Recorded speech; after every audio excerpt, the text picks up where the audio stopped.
Hey everyone, it's your host GameMech, back with another deep dive into the world of gaming.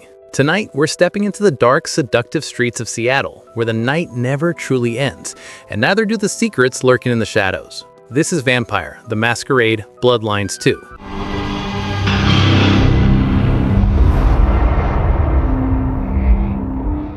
Now, full disclosure, I haven't played the original Bloodlines, so my impressions are solely based on this sequel's experience.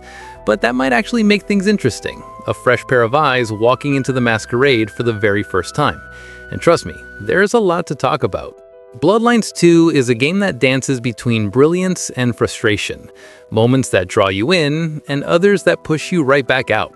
So let's sink our teeth into it, and uncover what truly works, and what sadly doesn't.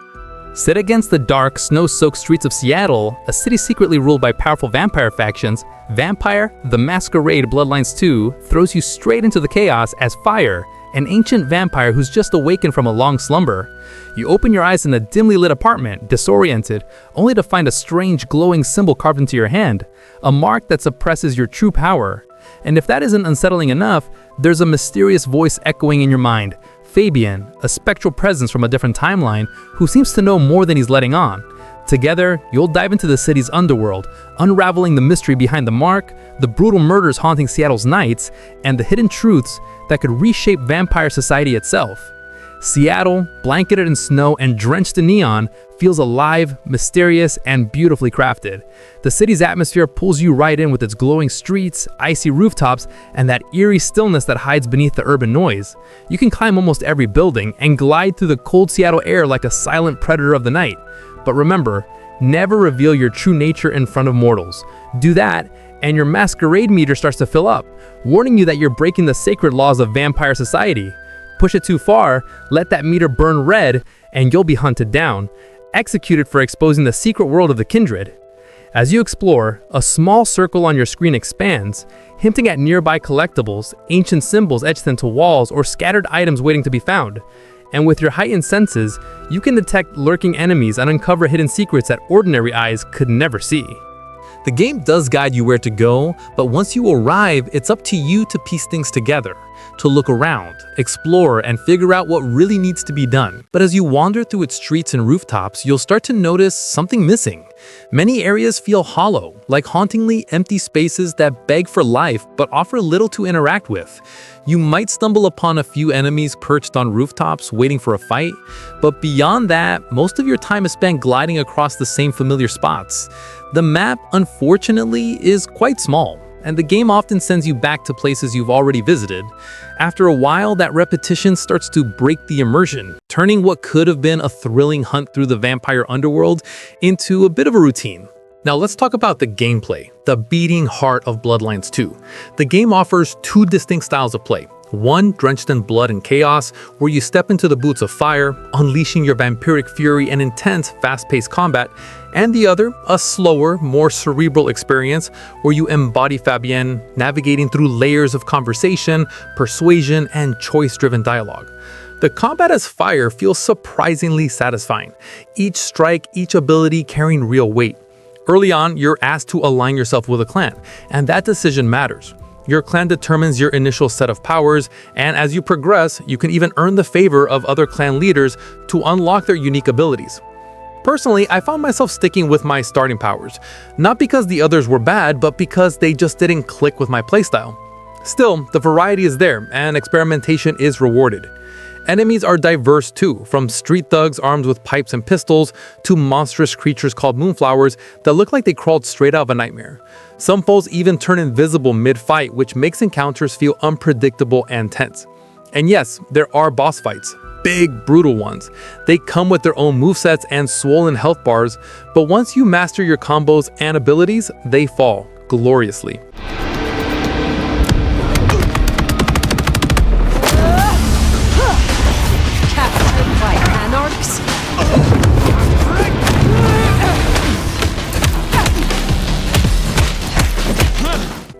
But it's not all perfect. One thing that frustrated me more than a few times was the takedown mechanic. It looks stylish, sure, but during that flashy animation, you're completely exposed. No cancel option, no dodge, nothing. And when enemies swarm around you, that cinematic finish can quickly turn into a cinematic death. I died more than once because of it, and not in a cool vampire way. Now, talking about not interesting gameplay, Fabienne's gameplay is zero combat and mostly focused on dialogue selection. She was a ghoul working in the... Why did you call me? Don't even start. The Dutchman didn't strike... Did you notice if she had...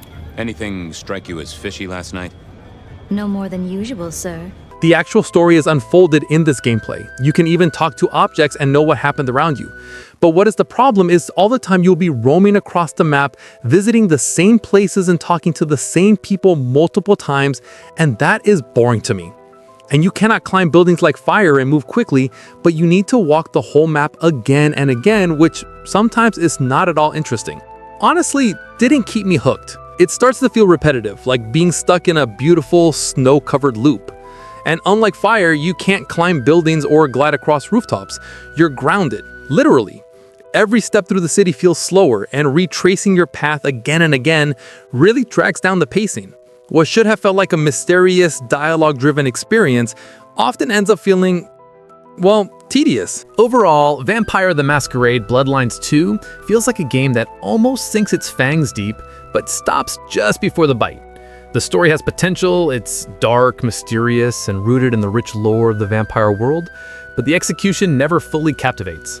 The first few hours are genuinely impressive, scaling skyscrapers under the cold Seattle moonlight, gliding across neon-lit rooftops, taking down enemies with style, and chatting with people who have no idea what lurks among them. It all feels fresh, exciting, and cinematic. But as the hours pass, that thrill begins to fade. The gameplay starts looping on itself, same areas, same encounters, same actions.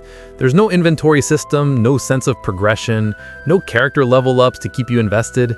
After about 6 hours, you've seen nearly everything the game has to offer aside from the slow drip of story content.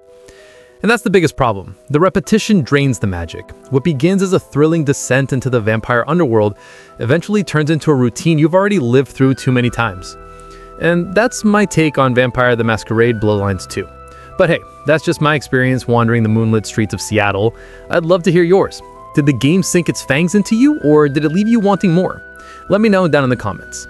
If you enjoyed this review, don't forget to hit that like button, share it with your fellow gamers, and subscribe to the channel for more deep dives just like this. Until next time, stay safe, stay healthy. This is GameMech signing off.